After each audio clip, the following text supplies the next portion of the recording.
45e festival Curieux Voyageurs et toujours des nouveautés, en particulier l'engagement à travers vous, Augustin, d'Enedis aux côtés de Curieux Voyageurs.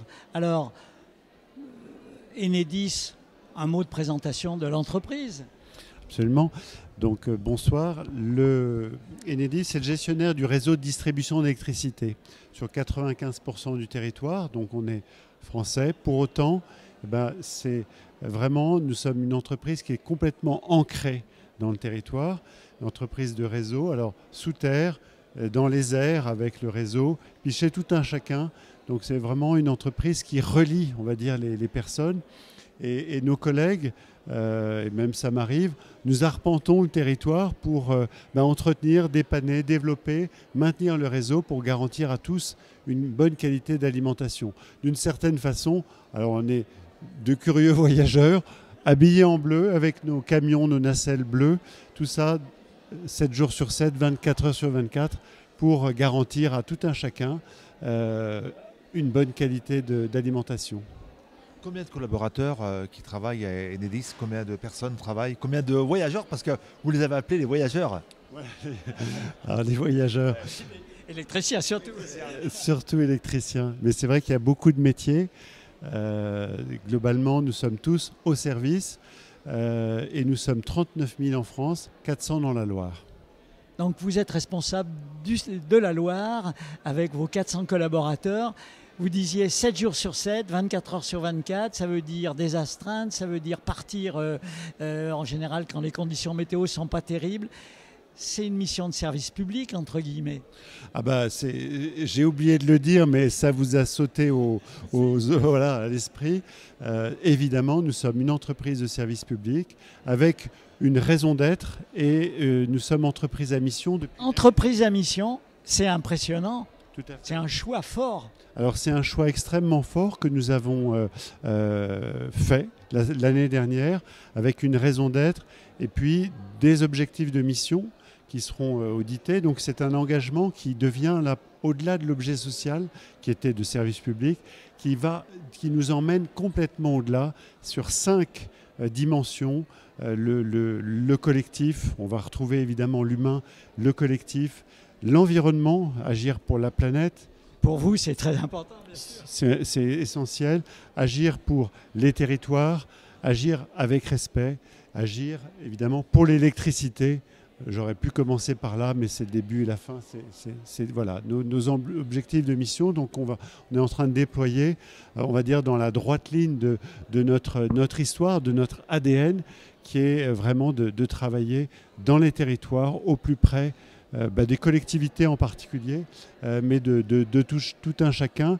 Et là, dans la période que nous vivons, c'est celle de ce profond bouleversement climatique qui a des raisons que tout le monde maintenant connaît bien et qui nécessite de faire évoluer le modèle, d'être en transition finalement vers un monde décarboné à vitesse accélérée maintenant, parce qu'on ne peut plus attendre. On a vu déjà les effets, on les voit quasiment tous les jours, les effets destructeurs, de l'évolution finalement de nos paysages, de notre territoire.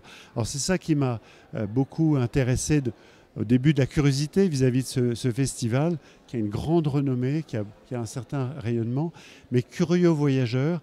Et finalement, je pense qu'en arpentant la planète, attentif à l'environnement, mais attentif à ceux qui habitent finalement, aux humains qui habitent la planète, où qu'ils soient, de voir comment finalement on doit s'adapter, on doit faire évoluer nos pratiques pour aller vers finalement un monde décarboné. Alors nous le portons complètement parce que le réseau porte cette transition vers un monde décarboné. Cette transition, elle passe par finalement une électricité décarbonée, donc c'est le développement des énergies renouvelables qui sont raccordées au réseau Enedis. Et ça passe par aussi l'électrification des usages. Donc on pense à la mobilité électrique. Mais il y en a d'autres aussi. Et il y en a d'autres, bien entendu. On pense à tout ce qui est très consommateur d'énergie fossile, le tertiaire, l'habitat au sens large.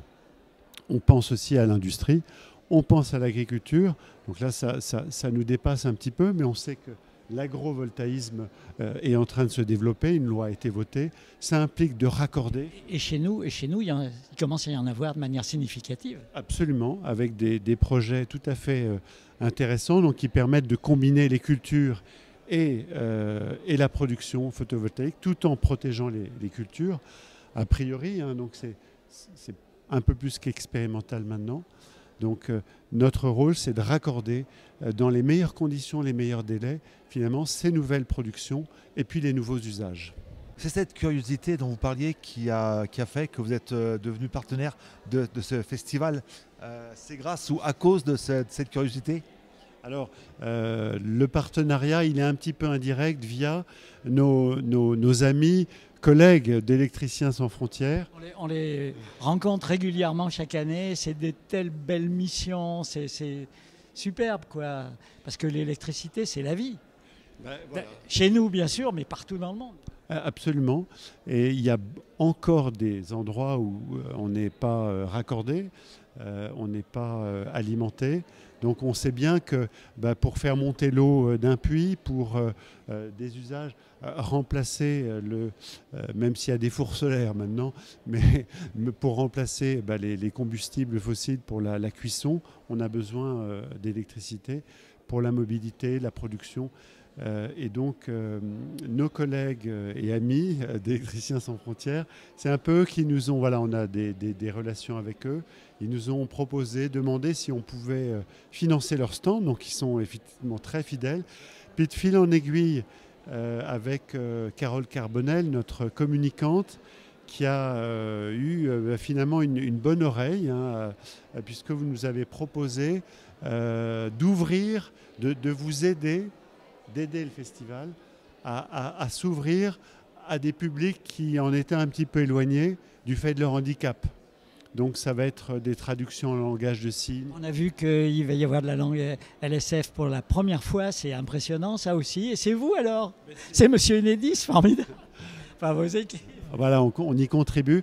Pour ma part, vous voyez, je sais faire la tortue en langage des signes. Ça servira certainement, mais moi je m'arrête là. J'espère que les traducteurs arriveront à faire autre chose que la tortue de mer, je précise.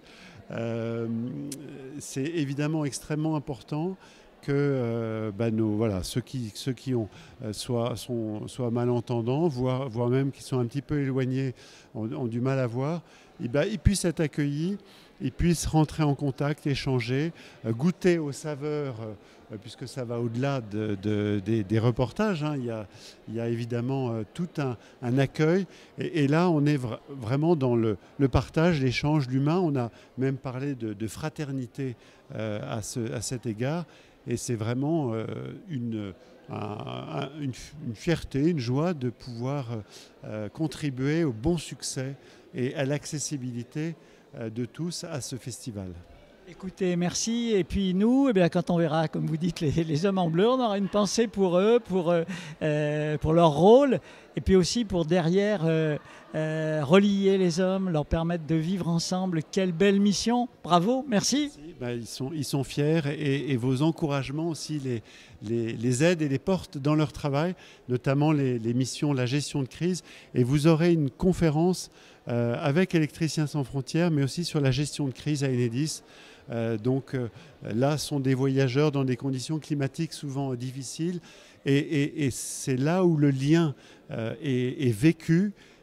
Bien souvent, les élus, les maires de petites communes rurales nous indiquent les endroits, permettent aux collègues d'accéder aux endroits un peu difficiles et de réparer. RCF, la joie se partage.